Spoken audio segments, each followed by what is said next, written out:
آپ نے ہمارے بارے میں کس طرح یہ قیاس کر لیا کہ ہم نے صحابہ کرام رضوان تعالی علیہم مجمعین کی عظمت و شان کو گھٹایا ہے؟ ناظرین، الحمدللہ ہم اہل سنت ہیں اور یہی وجہ ہے کہ راہ اعتدال پر گامزن ہیں۔ از حد رغبت رکھتے ہوئے کسی ایک فکر کی طرف جھکاؤ نہیں کرتے،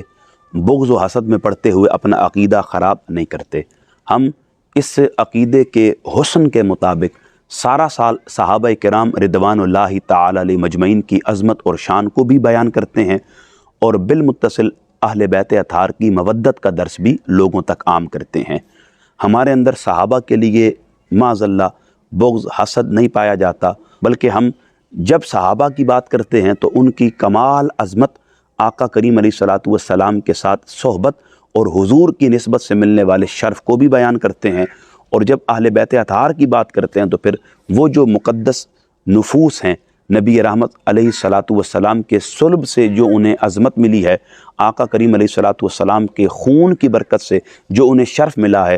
وہ بھی لوگوں تک پہنچاتے ہیں۔ مگر دور حاضر کا ایک بہت بڑا المیہ ہے کہ ہم سارا سال صحابہ کرام رضوان اللہ تعالی علیہ مجمعین کی بات کریں، ان کی شانوں کا تذکرہ کریں، ان کے قصیدے گنگنائیں، ان کے ترانے پڑھیں۔ لوگ زبان سے ایک لفظ ادا نہیں کرتے، مگر سال کے کچھ مخصوص ایام میں اگر ہم کریم آقا علیہ الصلوۃ والسلام کی مبارک اولاد کا تذکرہ کر لیں، حضرات حسنین کریمین کی بات کر لیں، سیدہ کائنات مخدومہ کونین صدیقہ کبریٰ رسول کریم کی پاک شہزادی سیدہ فاطمہ الزہرا سلام اللہ علیہا کا تذکرہ کر لیں، یا سیدنا علی شیر خدا کرم اللہ وجہ الکریم کی بات کریں تو بعض لوگ ناراض ہو جاتے ہیں، ہم پر رفض کے فتوے لگانے لگ جاتے ہیں، اور پھر اثر نو ایک جواب دیتے ہیں کہ بھائی اس وجہ سے آپ پر رفض کا فتویٰ نہیں لگا رہے کہ آپ اہل بیت کا ذکر کر رہے ہیں، بلکہ اس وجہ سے رفض کا فتویٰ لگا رہے ہیں کہ آپ صحابہ سے بغض اور نفرت کا اظہار کر رہے ہیں، معاذ اللہ ثم معاذ اللہ۔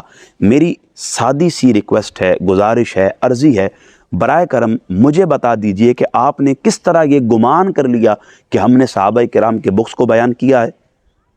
آپ نے کس طرح یہ خیال کر لیا کہ ہم نے معاذ اللہ صحابہ کرام کی نفرت کو پروان چڑھایا ہے؟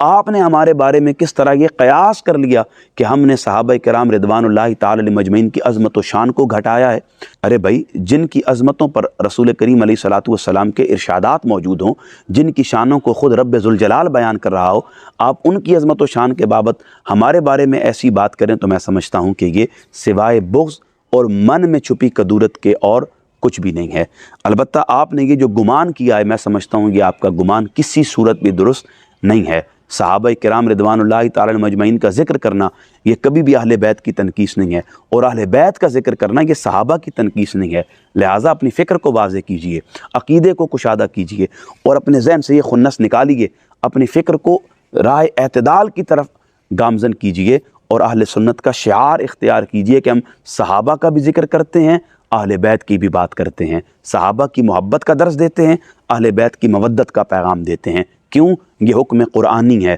یہ نبی رحمت کی تعلیمات ہیں۔ لہٰذا آپ یہ فکر کبھی بھی ہم پر تھوپنے کی کوشش نہ کیا کیجئے کہ ہم اگر صحابہ کا ذکر کرتے ہیں تو یہ اہل بیت کی تنقیص ہے، اہل بیت کی بات کرتے ہیں تو یہ صحابہ کی تنقیص ہے۔ یہ دور حاضر کا ایک فتنہ ہے جسے ذہنوں سے نکالنے کی ضرورت ہے، تاکہ رائے اعتدال پر گامزن ہوتے ہوئے اہل سنت کے حسن کو قائم رکھا جائے۔ اللہ ہمیں عمل کی توفیق عطا فرمائے، آمین یا رب العالمین۔